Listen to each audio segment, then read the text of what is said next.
Shalom, shalom, shalom, chers frères et sœurs, que la paix de notre Seigneur Jésus-Christ vous soit multipliée. Bienvenue dans cette vidéo où je vous prie de regarder du début jusqu'à la fin. Dans cette vidéo, nous allons parler de Jésus-Christ Sauveur et Seigneur. Beaucoup sont ceux qui disent Jésus-Christ est leur Sauveur, est leur Seigneur, mais ils ne savent pas ce que signifie Jésus-Christ, notre Sauveur et Seigneur.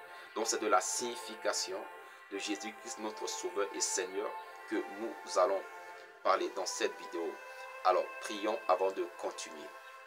Notre Père, je te rends grâce pour cette opportunité que tu nous donnes encore de méditer ta parole. Je prie, Seigneur mon Dieu, mon roi, que cette parole puisse, que la lumière de cette parole puisse faire tomber les écailles de nos yeux, des yeux de ton peuple, au nom de Jésus-Christ.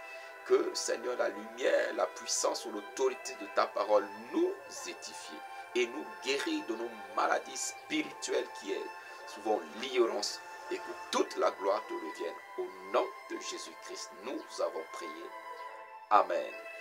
Alors, bien-aimés dans le Seigneur, si vous venez de tomber sur nos vidéos pour la première fois, je vous prie de vous abonner à notre chaîne YouTube Christ TV 7 pour ne pas manquer nos vidéos d'édification, nos vidéos très importantes pour votre édification.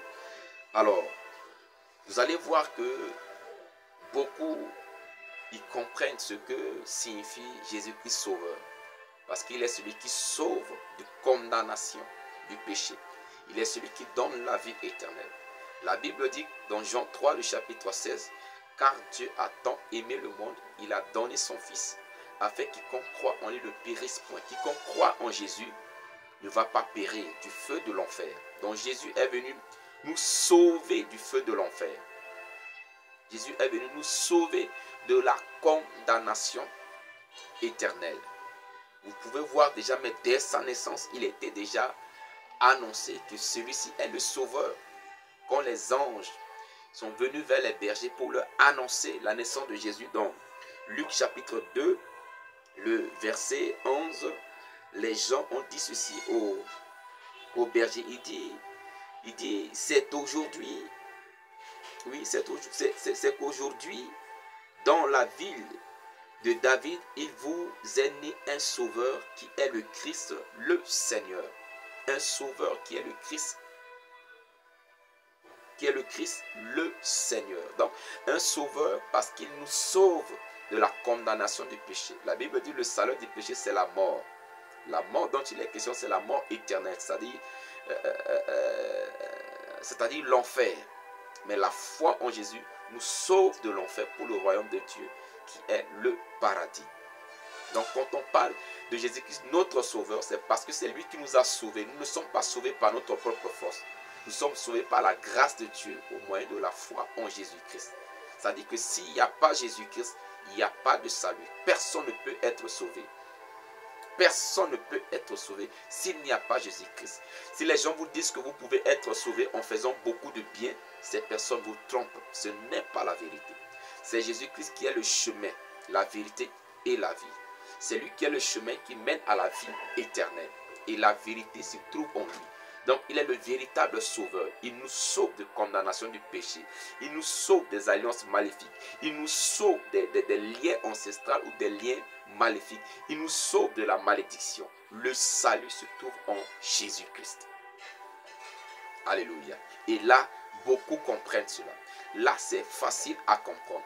Mais là où souvent il y a des difficultés, c'est au niveau de la seigneurie de Jésus-Christ. Nous savons que Jésus-Christ est notre sauveur. Parce que la foi en lui nous donne le salut, nous sauve. Mais est-ce qu'il est notre Seigneur, bien-aimé dans le Seigneur? Est-ce qu'il est notre Seigneur? Et si Jésus-Christ n'est pas notre Seigneur, notre salut est compromis. Même si nous disons qu'il est notre sauveur, s'il n'est pas notre Seigneur, notre salut est compromis. Alors, que signifie Jésus notre Seigneur? Seigneur veut dire déjà, veut dire maître. Seigneur veut dire maître. Seigneur veut dire patron. Seigneur veut dire celui qui a le dernier mot. Alléluia. Seigneur, quand on dit il est notre Seigneur, ça veut dire qu'il est notre maître. Ça veut dire qu'il est notre patron. Il est notre chef. C'est lui qui a le dernier mot sur notre vie. Alors, si Jésus-Christ est notre Seigneur, ça veut dire qu'il est notre patron. Nous sommes censés obéir à notre patron. Et c'est là où beaucoup ne comprennent pas. Ils disent Jésus-Christ est mon Seigneur, mais ils ne suivent pas les directives de Jésus-Christ. Ils ne suivent pas les prescriptions, les commandements de Jésus-Christ. Ils ne suivent pas la parole de Jésus-Christ. En ce moment, nous ne faisons pas de lui notre Seigneur. Nous ne faisons pas de lui notre Seigneur. Si il est notre Seigneur, nous lui devons obéissance. Bien-aimés dans le Seigneur, vous pouvez travailler dans une entreprise et désobéir à votre patron. Vous pouvez travailler dans une autre entreprise et ne pas suivre ce que votre patron vous demande, mais vous serez viré. Vous serez viré, bien-aimés dans le Seigneur. Vous serez renvoyé. Dans l'armée, on obéit toujours au chef. Et si tu n'obéis pas, on va te radier de l'armée. On va te chasser de l'armée. Parce que tu dois obéir au chef, au commandement du chef. Donc Jésus-Christ est notre Seigneur. En disant que Jésus-Christ est notre Seigneur, c'est-à-dire il est notre chef. C'est lui qui a le dernier mot. Ce n'est pas nous. Voilà pourquoi il pouvait dire, celui qui veut le suivre, il doit renoncer à lui-même. Nous renonçons à nous pour suivre sa volonté. Pas notre volonté. On ne vit plus pour nous, mais on vit pour lui. On vit pour accomplir sa volonté. Mais est-ce que c'est ce que nous faisons, bien-aimés dans le Seigneur? Est-ce que nous vivons pour accomplir la volonté du Seigneur Jésus-Christ? Voici ce que le Seigneur Jésus-Christ dit dans Luc chapitre 6, le verset 46. Luc chapitre 6, le verset 46. Le Seigneur dit ceci. Pourquoi m'appelez-vous Seigneur, Seigneur, et ne faites-vous pas ce que je dis? C'est le Seigneur qui parle.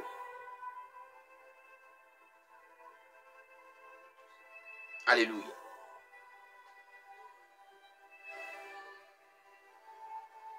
Il dit, pourquoi m'appelez-vous Seigneur, Seigneur, et ne faites-vous pas ce que je dis?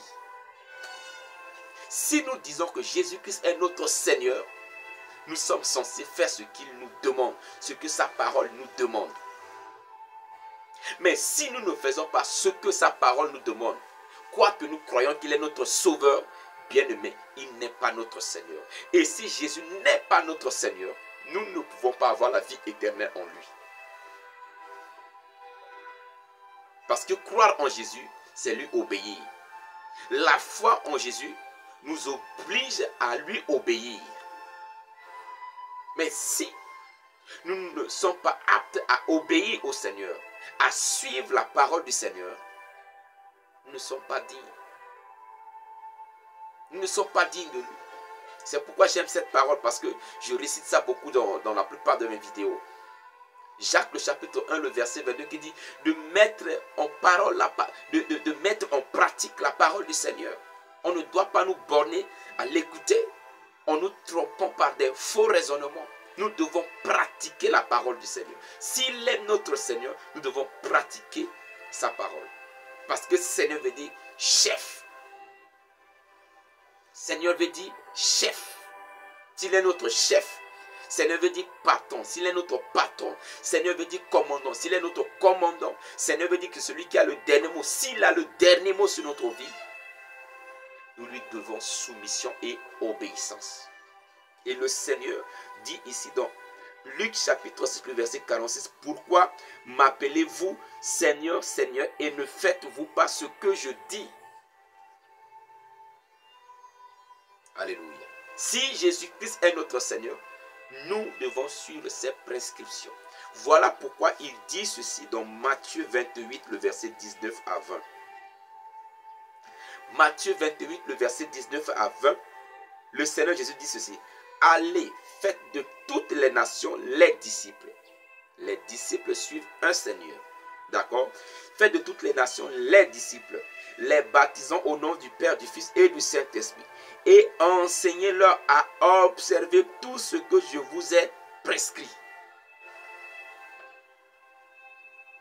Or, enseignez-les à observer tout ce que je vous ai prescrit. Si nous faisons de Jésus-Christ notre Seigneur, nous sommes appelés à suivre ses prescriptions, à mettre cela en pratique, à observer cela, à vivre cela. Et c'est ça la foi en Jésus-Christ. Le dommage, c'est de remarquer que nous disons, Jésus-Christ est mon Seigneur, il est mon Seigneur et mon Sauveur. Mais beaucoup ne comprennent pas ce que signifie le mot Seigneur.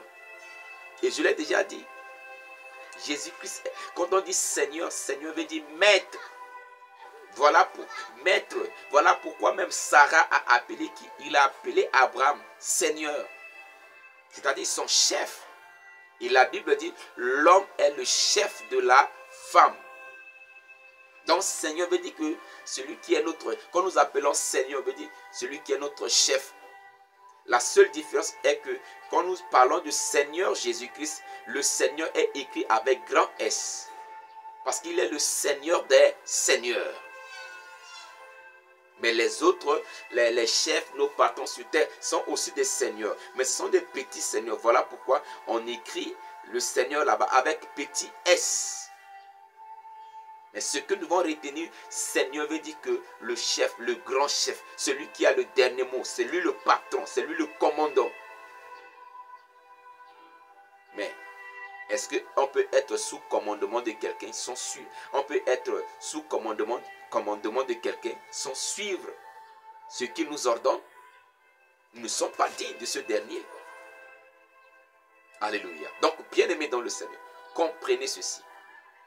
Arrêtez de dire Jésus-Christ est mon Seigneur, Jésus-Christ est mon Seigneur. Si vous ne suivez pas, si vous ne mettez pas en pratique sa parole, et on ne met pas en pratique la parole du Seigneur d'une manière charnelle, mais c'est par le Saint-Esprit. C'est le Saint-Esprit qui nous aide à pratiquer la parole de Dieu. On ne peut pas le pratiquer de par notre propre force.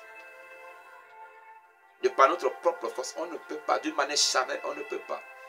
Parce que la chair a des désirs contraires à ceux de l'esprit. Mais si nous sommes conduits par l'esprit, nous allons accomplir quoi?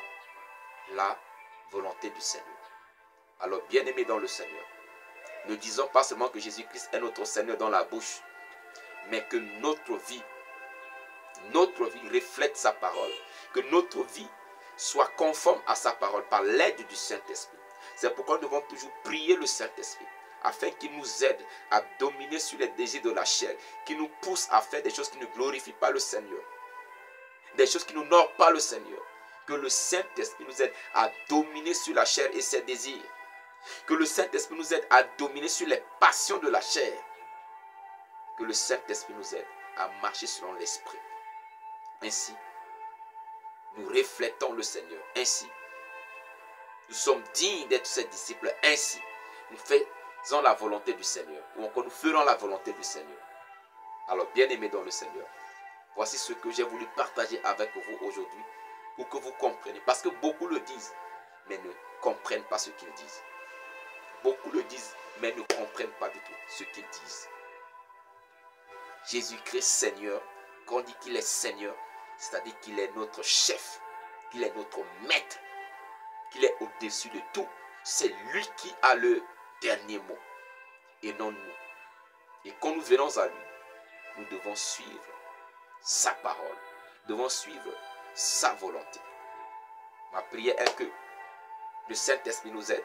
Je ne viens pas par cette vidéo condamner les gens que non, ils disent qu'ils sont Jésus, que c'est le Seigneur, mais ne pratiquent pas la parole de Dieu. Non, mais je viens avec humilité vous demander de prier le Saint-Esprit afin que le Saint-Esprit nous aide dans notre marche à nous conformer à la parole du Seigneur, à nous conformer à la parole de Dieu. C'est ça qui montre véritablement que Jésus-Christ est notre Seigneur. C'est ça qui démontre la seigneurie de Jésus dans notre vie. C'est ça qui démontre son autorité sur notre vie. Mais si nous marchons, si nous nous conformons au siècle présent, si nous nous conformons aux principes de ce monde, c'est le monde qui domine sur nous. Alléluia. C'est le monde et le prince de ce monde qui domine sur nous. Si nous marchons dans les mensonges, c'est le diable qui domine sur nous. Parce que la Bible dit, le diable est le père des menteurs. Alors, laissez le Saint-Esprit nous guider. Prions que le Saint-Esprit nous guide à nous soumettre à la Seigneurie de Jésus. Voilà pourquoi il est écrit, devant le nom de Jésus-Christ, tous genoux fléchissent et toute langue proclame que Jésus-Christ est Seigneur. Nous devons nous fléchir nos caractères, fléchir nos comportements devant la Seigneurie de Jésus-Christ. Que Dieu vous bénisse, que sa grâce vous soit multipliée. Partagez la vidéo si elle vous a édifié, afin d'édifier d'autres frères dans la foi. Si vous désirez faire part d'un groupe de frères, là où la communion fraternelle règne, n'hésitez pas à nous contacter. Nous avons un groupe WhatsApp, mais la rencontre se passe sur Zoom, sur l'application Zoom, où nous passons des moments de partage de la parole. Quand je dis partage, c'est un véritable partage où nous discutons, nous échangeons sur la parole de Dieu et nous prions ensemble. Nous prions pour nous et nous prions pour le corps de Christ. Donc si vous désirez faire partie de ce groupe, n'hésitez pas à nous écrire. Nous avons nos coordonnées sur la plateforme. Écrivez-nous via WhatsApp ou bien écrivez-nous avec les coordonnées qui sont là et nous allons vous faire intégrer le groupe. Que Dieu vous bénisse. Shalom à vous et rendez-vous dans la prochaine vidéo.